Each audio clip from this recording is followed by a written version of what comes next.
Mbak. Ngapain? Ya iya loh. Nah, Aku ngapain bikin video lagi sama Mbak? Setting punya. nggak apa-apa lah. Nanti ditanyain kemana penyibah. Iya lagi. Kan kita sekretarisnya bukan ibu. Aduh, minggu-minggu. Bismillahirrahmanirrahim. Assalamualaikum warahmatullahi wabarakatuh. Waalaikumsalam warahmatullahi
ibu mengutarakan isi pikirannya. Apa kejadian yang ada dalam video tadi? Satu saja. Iya, silakan bisa. Adanya penciptaan langit dan bumi. Iya betul, bukan tidak. Jadi di dalam video tadi terdapat penciptaan langit dan bumi dan kejadian-kejadian yang lainnya. Nah hal tersebut juga ibu sudah Allah turunkan dalam firman-Nya Quran surah Al-Imran ayat 190 seperti materi yang akan kita bahas pada hari ini, yaitu tentang tanda-tanda kebesaran Allah. Next. Lagi. Nah, di sini ada ayat 190 Quran surah Al-Imran. Kita baca bareng-bareng ya. 1, 2, 3. Bismillahirrahmanirrahim. Inna fi khalqis samawati wal ardi wa ikhtilafil laili wan nahari la ayatin li ulil albab. Oke, jadi ayat 190 Quran surah Al-Imran ini yang artinya itu sesungguhnya dalam penciptaan langit dan bumi dan pergantian siang dan malam itu terdapat tanda-tanda kekuasaan Allah, tanda-tanda kebesaran Allah bagi orang-orang yang berakal. Gimana orang-orang yang berakal itu? Nah, orang-orang yang berakal itu adalah orang yang memikirkan apa yang terjadi di kehidupan ini, di muka bumi ini. Oke, next. Nah, jadi ulul albab seperti yang di ayat tadi dijelaskan bahwasanya ulul albab itu orang-orang yang mau memikirkan sesuatu. Bagaimana ibu ciri-ciri orang yang ulul albab? Coba bisa dibacakan. Berzikir kepada Allah dalam posisi apapun, langit dan bumi, memiliki apa yang sah dan bening, mengatur Iya. dengan kekuasaan Allah.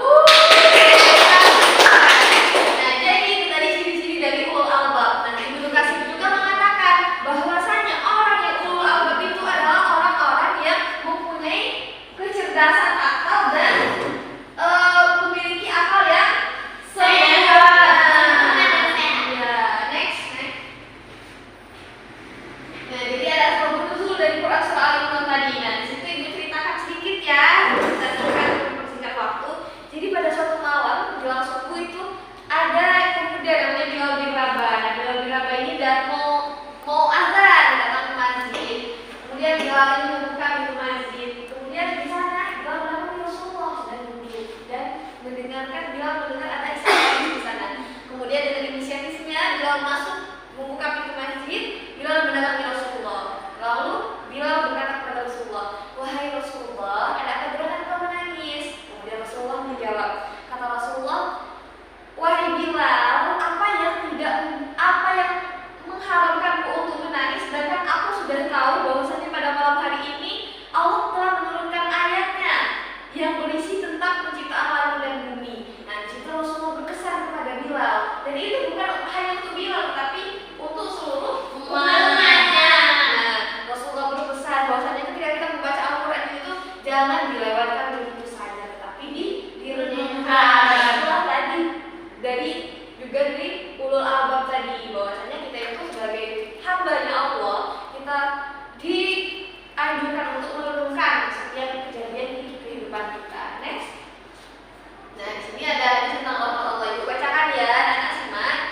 An Abi Hurairah an Nabi sallallahu alaihi wasallam, "Qul innallaha lamma qadal haqqa kataba indahu fa huwa arsyihi inna rahmati takhliqu qadabirahul Bukhari."